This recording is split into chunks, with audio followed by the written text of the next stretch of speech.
Hello everyone, welcome है आप सभी का आपके अपने ही चैनल तरु वाटिका में। दोस्तों, आपको ये तुलसी जी का प्लांट दिखाई दे रहा है और आज इसी के ऊपर ही हम चर्चा करेंगे कि सर्दियों में तुलसी जी के प्लांट की कैसे हम केयर करें ताकि हमें नेक्स्ट सीजन भी अच्छे से ये प्लांट हरा भरा मिले। तो इसलिए वीडियो के एंड तक बने रहिएगा और स्किप मत कीजिएगा।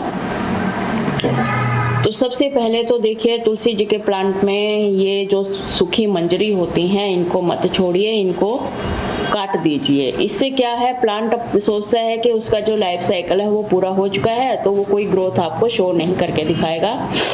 और ये देखने में भी तुलसी जो मंजरी है वो अच्छी नहीं लगती सूखी हुई। और ये भी बोला जाता है कि जिसके प्लांट में ये मंजरी दिखाई देती है सूखी, उनके घर में मानसिक रोग से ग्रस्त मानसिक रोग किसी न किसी फैमिली मेंबर को जरूर हो जाता है। तो अब ये तो बोला जाता है, ये कोई श्योरिटी नहीं है, बट साइंटिफिकली देखें तो इसको हम काट सकते हैं मंजरी को, और सेव करके भी रख सकते हैं नए प्लांट के लिए। और जो ये सूखी डंडियां हैं इनको भी काट दें, ये देखने में भी अच्छी नहीं लगती हैं, ऊपर से जो एनर्जी है वो सारी डाइवर्ट हो जाती है सूखे डंडियों की तरफ। तो इसलिए इनका कट करना बहुत ज़रूरी है। और हाँ, कई लोगों की तुलसी जी में ये प्रॉब्लम देखने को मिली है, बट ज़्यादा टेंशन मत लें। जब तक आपका प्लांट ग्रोथ शो कर रहा है तो कोई डरने की बात नहीं है। जैसे ही स्प्रिंग सीजन आएगा तो आपके प्लांट में न्यू ग्रोथ आपको दिखाई देने लग जाएगी, लेकिन उसके साथ साथ कुछ बातों का ध्यान भी रखना है।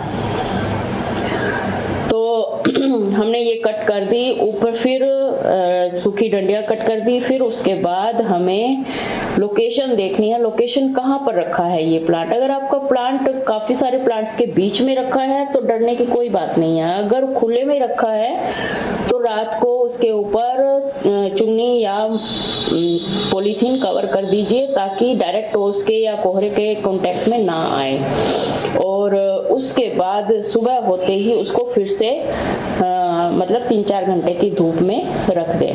अगर आपके पास बालकनी है तो उस वह बेस्ट स्पेस है रखने का, क्योंकि रात को उसके ऊपर छाया रहती है और बालकनी की छत की, और दिन में उसमें धूप लगती है। और अगर ऐसा नहीं है तो आप रात को इंडोर रख सकते हैं प्लांट को, और सुबह होते ही फिर से बाहर रख सकते हैं।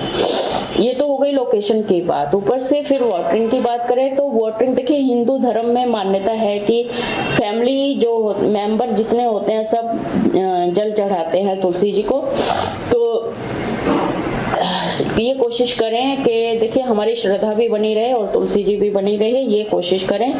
और एक छोटा सा लोटा 5-10 ग्राम जिसमें पानी आता हो वो ले आएं और उससे ही जल चढ़ाएं। तो क्या है, ओवर वाटरिंग से प्लांट आपका नहीं मरेगा। हम इस बात की तरफ ध्यान नहीं देते हैं और आधा लीटर के जो लोटे होते हैं उनसे हम जल अर्पित करते हैं और प्लांट फिर ओवर वाटरिंग से मर जाता है, क्योंकि विंटर्स में वैसे भी वाटरिंग की फ्रीक्वेंसी थोड़ी कम हो जाती है। इस टाइम आप खाद डाल सकते हैं अक्टूबर नवंबर में। दिसंबर से पहले गोबर खाद डाल दें, और उसके बाद आप लिक्विड मैन्योर डाल सकते हैं गोबर खाद का, या फिर जैसे बनाना पील फर्टिलाइजर, बनाना पील तो नहीं, जैसे वेजिटेबल दाल वगैरह धोते हैं तो उसका पानी भी आप डाल सकते हैं। छोले वोले भिगो कर रखते हैं, चावल का पानी जो होता है वो भी आप डाल सकते हैं 15-15, 20-20 दिन के गैप में। और ये चुन्नी का तो है आप हमारे समाज में, एक दिए का भी है। जैसे लेडीज कार्तिक मास में नहाती हैं, सुबह सुबह कार्तिक नहाती हैं, वो ठंड के टाइम सुबह या शाम को दिया जरूर जलाती हैं। तो इससे क्या है, थोड़ा सा प्लांट को गर्माइश मिलती है। तो साइंटिफिकली भी इसको सही माना जाता है। देखिए, जो रिलीजियस हैं और साइंटिफिक वो आपस में कनेक्ट हैं एक दूसरे से। हम चुन्नी उड़ाते हैं, वो डायरेक्ट ओस के कांटेक्ट में से बचाव करता है। नीचे दिया जलाते हैं तुलसी जी के गमले में, वो तुलसी जी को ठंड से बचाता है। तो ये आपस में ना जुड़े हुए हैं। ये मतलब खाली ये नहीं है कि रिलीजियस ही है, लेकिन साइंटिफिकली भी ये तुलसी जी के लिए सही है। और खाद वाद की बात करी, वाटरिंग की बात करी और लोकेशन की बात करी।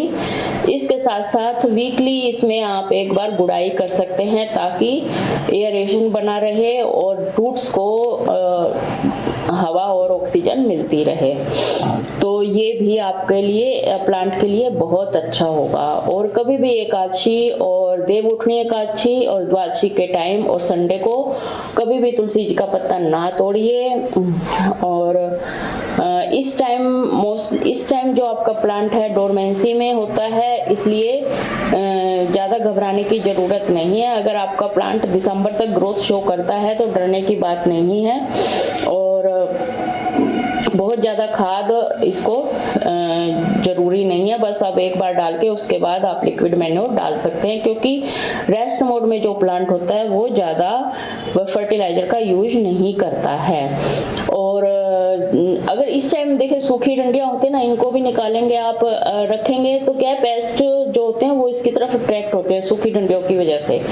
तो मंजरी और सूखी डंडियाँ जब आप निकालेंगे तो प्लांट के लिए अच्छा रहेगा, क्योंकि ये पेस्ट को अट्रैक्ट करती हैं और उसके कारण कीड़ा लग जाता है प्लांट में और आपका प्लांट खराब हो जाता है। इसके लिए हमें क्या करना है, हाफ चम्मच हल्दी और हाफ चम्मच दालचीनी का पाउडर 1 लीटर पानी में घोलकर उसे स्प्रे करना है, क्योंकि एडिबल होती है तुलसी जी। सर्दियों में मोस्टली लोग खांसी और कफ में जुकाम में इसके पत्तों का यूज करते हैं, इसलिए हमें ये ऑर्गेनिक मेथड अपनाना है पेस्ट के लिए। और बिल्कुल इसको नहला दीजिए और मिट्टी में भी डाल दीजिए, तो आपका प्लांट जो है वो हेल्दी रहेगा, इंसेक्ट फ्री होगा।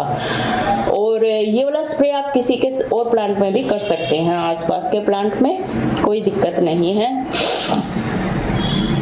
तो मेरे और देखिए कार्तिक मास में लेडीज दिया जलाती हैं, उससे भी इसको गर्माइश मिलती है। मेरे ख्याल में मैंने सारी इंपॉर्टेंट फैक्ट्स आपको बता दिए होंगे। अगर आपको वीडियो थोड़ी सी भी अच्छी लगी है तो लाइक शेयर और सब्सक्राइब करके जाइएगा विद बेल आइकन, क्योंकि इसके बिना आपको वीडियो का नोटिफिकेशन नहीं मिलेगा। इसी के साथ वीडियो का एंड करते हैं। Bye bye, take care.